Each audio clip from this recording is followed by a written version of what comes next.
Sir ఇప్పుడు మన తెలుగు రాష్ట్రాల్లో ఉన్న శ్రీశైలం మహాపుణ్యక్షేత్రం ఈ మహాశివరాత్రి ఉత్సవాలు చాలా అంగరంగ వైభవంగా జరుగుతాయి. ఆ శ్రీశైలం క్షేత్రం యొక్క విశేషత ఏంటి? అండ్ అక్కడే అక్క మహాదేవి గుహలు కూడా ఉన్నాయి. అసలు ఆ అక్క మహాదేవి ఎవరు? ఆమె శివుడి కోసం ఎట్లా తపస్సు చేసింది? ఆ గుహలన్నీ ఎలా వచ్చాయి? అంటే ఇప్పుడు జనరేషన్కి అక్క మహాదేవి ఎవరో తెలియదు. శ్రీశైలం వరకు తెలుసు. అక్కడ గుహలు ఉన్నాయని వెళ్తున్నారు. కానీ ఆ విశిష్టత ఏంటో తెలియదు. చెప్తారా సార్? మనకి ద్వాదశ జ్యోతిర్లింగాలు ఏర్పడ్డాయి.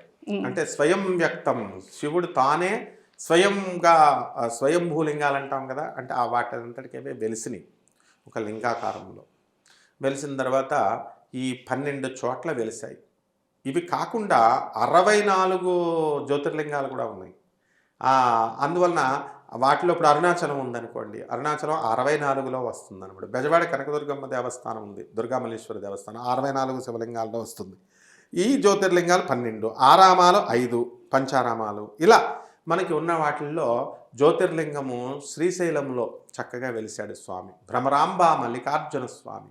మల్లికార్జునుడు అనేటటువంటి పేరు ఎందుకు వచ్చిందంటే ఆయనకి, ఈయన బ్రహ్మదేవుడు ఏం జరుగుతుందంటే, ఇప్పుడు బ్రహ్మ అంటే ఒక పోస్టు లాంటిది అనమాట. అది చీఫ్ మినిస్టర్, ప్రైమ్ మినిస్టర్ లాంటిది. వాళ్ళకి పేర్లు విడిగా ఉంటాయి. ఇప్పుడు సరస్వతీదేవి భర్త అయినటువంటి బ్రహ్మ పేరు హిరణ్య గర్భుడు. అందుకే వాణీ హిరణ్య గర్భాభ్యాం నమ అని పూజ చేస్తాం మనం. ఉమామహేశ్వరాభ్యాం నమ, లక్ష్మీనారాయణాభ్యాం నమ అని చేస్తాం. ఈ హిరణ్య గర్భుడు ఏమైందంటే, ఈ బ్రహ్మకి ఒకసారి బ్రహ్మ పదవి పోతుంది. జనరల్గా ఇప్పుడు చీఫ్ మినిస్టర్స్ ప్రజలు ఎలా దించేస్తారో ఓట్లు వేసి, ఇంద్రుడు బోల్డ్ మంది ఇంద్రుడు 100 మంది ఇంద్రులు అయ్యారు, మనకు 100 మంది బ్రహ్మలు అయ్యారు. నెక్స్ట్ రాబోయేటటువంటి కల్పంలో మనకు వచ్చేటటువంటి నవమ బ్రహ్మ ఎవరో కాదు, ఆంజనేయ స్వామి నవమ బ్రహ్మ. అంటే ఇప్పుడు మీరు అన్నట్లు అంటే 12 కల్పాలకి ఒక బ్రహ్మ, 12 యుగాంతాలు కలిపి ఒక కల్పం. ఒక కల్పానికి ఒక బ్రహ్మ పోతాడు. సో ఆ బ్రహ్మ పుర్రెలన్నీ శివుడు మెల్ల వేసుకుంటాడు. మరి మీరు చెప్పినట్లు ఇప్పుడు ఇంద్రుడు కూడా పోతారని చెప్పారు కదా, మరి ఇంద్రుడి పుర్రెలు ఎక్కడ ఉన్నాయి సార్? ఇంద్రుడికి అంత ప్రాధాన్యత లేదు. ఓకే. బ్రహ్మదేవుడు అంటే ఆయన గరిష్ట సత్వ రజస్తమో గుణాలు 3 గుణాలు ఉంటాయి మన బాడీలో. అందరిలో సృష్టిలో ఏ కోడి పెట్టను తీసుకున్నా, ఏ జంతువుని తీసుకున్నా, మనిషిని తీసుకున్నా, రాయిని రప్పని, అంటే ఇదంతా దైవ స్వరూపం కదా. బ్రహ్మ విష్ణు మహేశ్వరుడు ముగ్గురు స్వరూపమే ఉంటుంది. అది సత్వగుణము, రజోగుణము, తమోగుణము. అంటే కోరుకుంటుంది. ఇప్పుడు పర్వతాలు కూడా నేను ఎవల్యూషన్ అవ్వాలి, భూమి కూడా ప్లానెట్ కదా ఇది కూడా నేను స్వర్గంలా మారాలి, నేను ప్రమోట్ అవ్వాలి, ఎదగాలి, డెవలప్మెంట్ ఉండాలి అని రాయి కూడా అనుకుంటుంది. ఎందుకంటే బికాస్ అందులో దైవ ఆత్మ ఉంది, పరమేశ్వర స్వరూపం అది. కాబట్టి ఈ బ్రహ్మదేవుడు సత్వగుణము, రజోగుణము, తమోగుణము ఉంటాయి. రజోగుణం అంటే కోరికలు కోరుకుంటున్నాం, తమోగుణం అంటే మూర్ఖంగా రావణాసుడు టైప్లో నేను ఏమైనా సరే తారాదేవి నాకు దర్శనం ఇవ్వాలా అని తలలు నరికేసుకోవడం, శివుడు నాకు దర్శనం ఇవ్వాలని నరికేసుకొని 10వ తల కూడా నరికేసుకోవడం, ఇది తమోగుణం అంటారు. కోరికల కోసం మనం కొబ్బరికాయ కొట్టేసి నాకు ₹1 కోటి ఇచ్చేయాలని అడగడం రజోగుణం.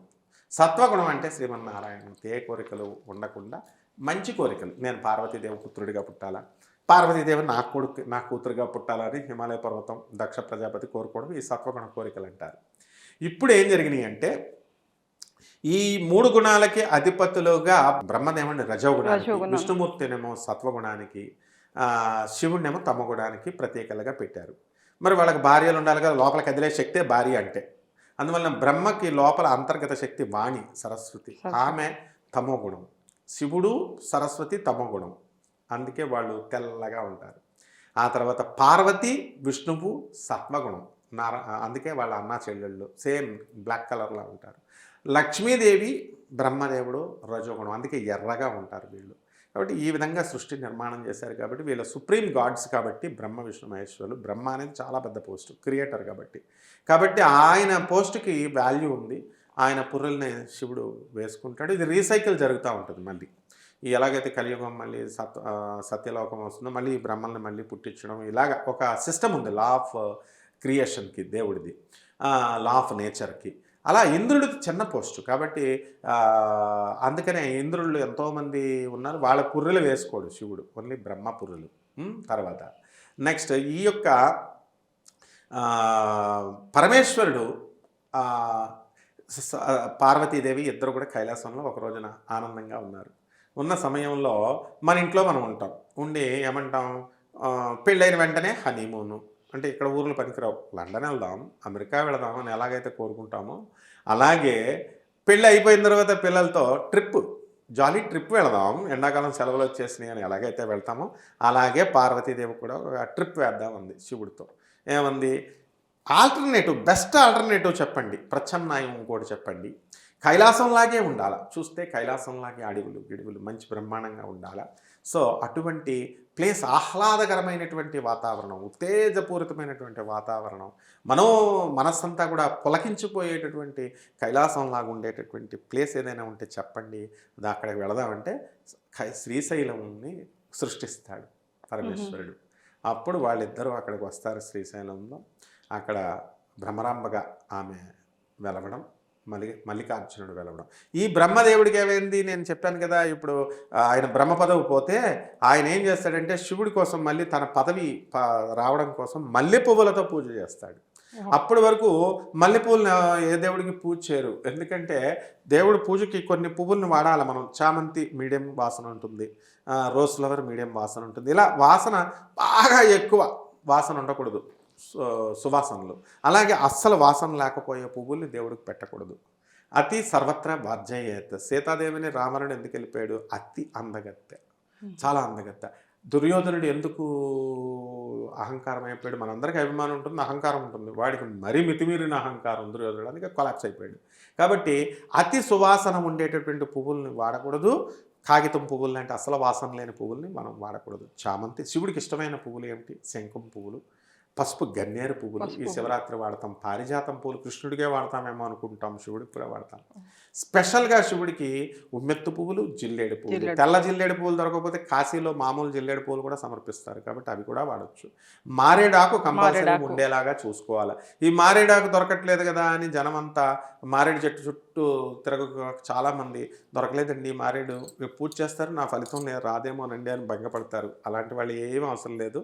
మారేడాకు దొరకకపోతే మిగతా వాటితో చేసుకోవచ్చు. యథాశక్తి అక్షతలు వేసి ఇదే మారేడాకు అనుకుంటే సరిపోతుందన్నమాట. స్వామి అది ఉంది, యథాశక్తి మారేడాకు ఆల్టర్నేటివ్ అని మనం చేస్తాం. ఇక మారేడాకుకు ఉన్నటువంటి స్పెషాలిటీ ఏమిటంటే, ఏ పువ్వైనా ఏ ఆకైనా ఒకరోజు చేస్తాం, అది మర్నాడు నిర్మాలిన్యం అయిపోతుంది, అది తీసేస్తాం. లేకపోతే దేవుడి విగ్రహాలకి నొప్పి వస్తుంది, దేవుడికి నొప్పి వస్తుందని మామూలుగా వాడుక భాషలో పామర జనం చెబుతారు. బాగుంది. కానీ ఈ మారేడాకుని 3 రోజులు వాడచ్చు అనమాట. మళ్ళీ కడిగి మళ్ళీ నెక్స్ట్ డే రీసైకిల్ మళ్ళీ వాడుకోవచ్చు. ఇప్పుడు ఈ శ్రీశైలంలో ఈ మారేడాకులతో 1,00,000 కోటి బిల్వార్చన, కోటి బిల్వార్చన, 1,00,000 బిల్వార్చన ఇవన్నీ కూడా చేస్తారు. ప్రతిరోజు ఉదయం నుంచి సాయంత్రం దాకా ఈ శివరాత్రి సమయంలో చక్కగా మనం అభిషేకాలు పంచామృతాలతో చేస్తాము. ఇప్పుడు పాలల్లో కల్తీ వచ్చేసింది కదా, కొన్ని కెమికల్స్ కలుపుతున్నారు కాబట్టి ఆ శివలింగం కరిగిపోతూ ఉంది, చిన్నగా డిమినిష్ అయిపోతుంది. కాబట్టి పంచామృతాలు స్టాప్ అన్నారు, ఏదో శాస్త్రంగా కొంచెం వేయడం. ఇదివరకు మనం వెళ్ళి ముట్టుకునేవాళ్ళం, వాటిని ముట్టుకుంటే ఏమవుతుంది, మనం ఆ శివలింగం అరిగిపోతుంది. నీళ్లు కంటిన్యూస్గా ఒక రాగి మీద పడితే ఆ రాయి షేపే మారిపోతుంది. ఆ విధంగా మనం ముట్టుకొని రాయి అరిగిపోతుంది. కాబట్టి చీమలు పాకితేనే రాళ్ళు కూడా అరిగిపోతాయి కంటిన్యూస్గా, ఆ శక్తి ఉంటుందన్నమాట వీటికి. కాబట్టి మనకేం జరిగింది, ఈ నియంత్రణ చేశారనమాట, మనం ముట్టుకోకుండా శివలింగాల్ని కాశీలో కానీ ఇక్కడ కానీ ఏదో సమ్ టైమ్స్లో మాత్రమే అలౌ చేస్తూ. ఇక్కడ సాక్షి గణపతి ఉంటాడు, పాతాళ గంగా ఉంటుంది దర్శనం, సుబ్రహ్మణ్యేశ్వర స్వామి దర్శనం చేసుకోవచ్చు. అక్కడికి దగ్గరలోనే మనం ఈ ఇష్టకామేశ్వరి అమ్మవారు ఉంటుంది. మీరు ఇందాక బ్రహ్మ మల్లెపూలతో పూజ చేస్తారు. అవును, బ్రహ్మదేవుడు మల్లెపూలతో చేస్తే ఆ మహేశ్వరుడు ప్రత్యక్షమై చక్కగా వరమిస్తాడు, మళ్ళీ తిరిగి బ్రహ్మ పదవిని ఇస్తాడు. ఆ రోజు నుంచి ఆ పరమేశ్వరుడికి మల్లీశ్వరుడిగా, మల్లికార్జునుడిగా పేరు వచ్చింది. ఆ రోజు నుంచి శివుడికి మనం మల్లెపువ్వులతో పూజ చేయొచ్చు. బ్రహ్మ చేసేంత వరకు మనం మల్లెపువ్వులతో శివుడికి పూజ ఎవరు చేయలేదు, చేయకూడదు. ఆయన ఇంట్రడ్యూస్ చేశాడు కాబట్టి అప్పటి నుంచి మనం మల్లెపువ్వులతో పరమేశ్వరుడికి పూజ చేసే సాంప్రదాయం వచ్చింది. మరి అమ్మవారిని భ్రమరాంబ అంటాం. భ్రమరం అంటే తుమ్మెద కదా సార్? తుమ్మెద అంటే ఒక రాక్షసుడు ఏం చేస్తాడంటే, వాడు ఆయుధంతో చంపకూడదు, వాడిని ఒక స్త్రీ చంపకూడదు, నరుడు చంపకూడదు, హిరణ్యకశిపుడు టైప్లో కోరికలు కోరాడు. అప్పుడు ఎగ్జంప్షన్స్ చూస్తాడు దేవుడు, ఏ రూపంలో చంపాలి వీడిని. వాడు ఎన్ని వరాలు కోరుకున్నా దేవుడు సన్నటి దారం మాత్రమే వెళ్ళే కన్నంలో నుంచి ఏనుగును కూడా పంపగలడు. దేవుడు అన్ని ఆల్టర్నేటివ్ ప్రతి ప్రాబ్లంకి సొల్యూషన్ ఉంటుంది. కాబట్టి సొల్యూషన్ తెస్తాడు. సౌండ్ని అడగలేదు వాడు, సౌండ్ ఎనర్జీతో చంపేయడం. అందుకని భ్రమరంగా మారి అమ్మవారు ఆ సౌండ్కి వాడి కర్ణ కఠోరమైనటువంటి ఆ సౌండ్తో వాడి రక్తనాళాలన్నీ పగిలిపోయి చనిపోతాడనమాట. ఆ విధంగా భ్రమరాంబ యొక్క ఆవిష్కారం జరిగింది. ఆమె అష్టాదశ శక్తిపీఠాలలో ఒకటనమాట. కాబట్టి శ్రీశైలంకి ఉన్నటువంటి ప్రాశస్త్యం ఏంటంటే అష్టాదశ శక్తిపీఠాల్లో ఒకటి, తర్వాత రెండవది మనకి పరమేశ్వరుడు ద్వాదశ జ్యోతిర్లింగాలలో ఒకటి. అక్కడ పాతాళ గంగా ఉంది, కృష్ణా నది, మనకి తుంగభద్రా నది, ఇవన్నీ కూడా అక్కడ మనకి ప్రవహిస్తున్నాయి. మరి అందువలన ఎక్కడైతే నది ఏదో ఒక నది ప్రవహిస్తుందో దాన్ని తీర్థక్షేత్రం అంటాం. ఆ విధంగా అది తీర్థము ప్లస్ క్షేత్రము రెండు అనమాట. ఆ విధంగా అలాగే అక్కమాంబ గుహలు అడిగారు. అక్కమాంబ వీళ్ళు శివుడి కోసం కఠోరమైనటువంటి తపస్సు చేశారు. తపస్సు చేసిన తర్వాత అక్కడే భక్తకన్నప్ప గుడి కూడా ఉంటుంది. ఆ భక్తకన్నప్ప శ్రీశైలం పైన కొండపైన ఈ అక్కమాంబ గుహలు ఉంటాయి. ఇవి వెళ్ళి చూడాలంటే చరిత్ర తెలుసుకోవడం కోసం మనం నేర్చుకోవాలన్నమాట. అలాగే ఈ యొక్క మనకి ఆ కొండపైన భక్త కన్నప్ప ఏం చేస్తాడంటే పూజ చేసి మరి అక్కడ ఒక దుప్పి మాంసం దొరికితే శివుడికి నివేదన పెట్టేస్తాడు. అప్పుడు పార్వతీదేవి ఏమిటి వీడు ఇట్లాంటివి పెడుతున్నాడు అని అడుగుతుంది.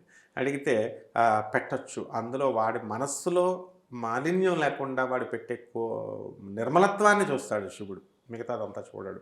కాబట్టి సైంటిఫిక్గా మనం కనుక చూసినట్లయితే మామూలుగా వెజిటేరియన్ నాన్ వెజిటేరియన్ మనం డిస్టింగ్విష్ చేస్తాం, సపరేట్ చేస్తాం. కానీ అందులోనూ ప్రోటీన్స్ ఉంటాయి, ఇందులోనూ ప్రోటీన్స్ ఉంటాయి. అంటే ఎలిమెంట్స్ 105 ఎలిమెంట్స్, ఇందులో కాల్షియం ఉంటుంది, ఇందులో కాల్షియం ఉంటుంది అనుకుందాం. ఇందులో ఐరన్ ఉంటుంది, ఇందులో ఐరన్ ఉంటుంది, ఇందులో పొటాషియం ఉంటుంది.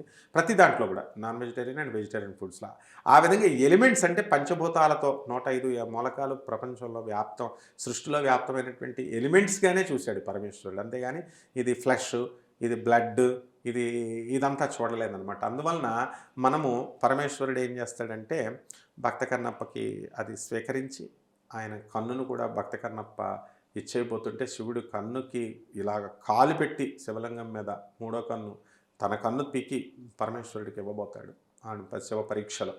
అలాగే చక్కగా పరమేశ్వరుడు ఆయన అనుగ్రహించి ఆ కొండపైన ఆయనకి స్థానాన్ని ఇచ్చాడు. శ్రీశైలం కొండపైన ఆచంద్ర తారార్కం భక్త కన్నప్పని తలుచుకునే విధంగా వరాన్ని ఇచ్చాడు.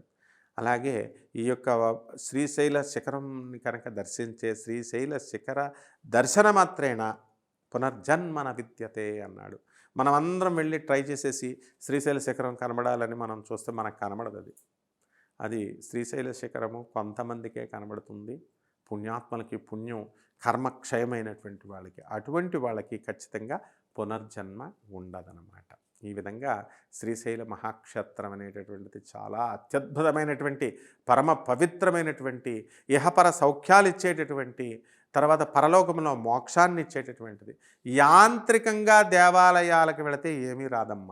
వీళ్ళంతా కూడా గుంపులుగా వ్యాన్లు వేసుకొని జీపులు వేసేసుకొని మేము శ్రీశైలం వెళ్ళామని ఒక స్టేటస్ సింబల్గా తయారైపోయింది. ఇప్పుడు తిరుపతి వెళుతున్నాం, అధికార దర్పాన్ని సాక్షాత్తు మా గురుగారు అయినటువంటి రమణ దీక్షిత్ పంతులు గారు, ఆయన తిరుమల తిరుపతి దేవస్థానానికి ప్రధాన పూజారి గారు, ఆయన ఎన్నో వీడియోస్లో చెప్పారు. ఏమని స్టేటస్ని నేను మంత్రిని కాబట్టి, లేకపోతే నాకు ఇది ఉంది కాబట్టి, అధికారం ఉంది కాబట్టి అని వాళ్ళు డైరెక్ట్గా వెళ్ళిపోతూ ఉంటారు. అలాంటి వాళ్ళకి ఇది రాదు.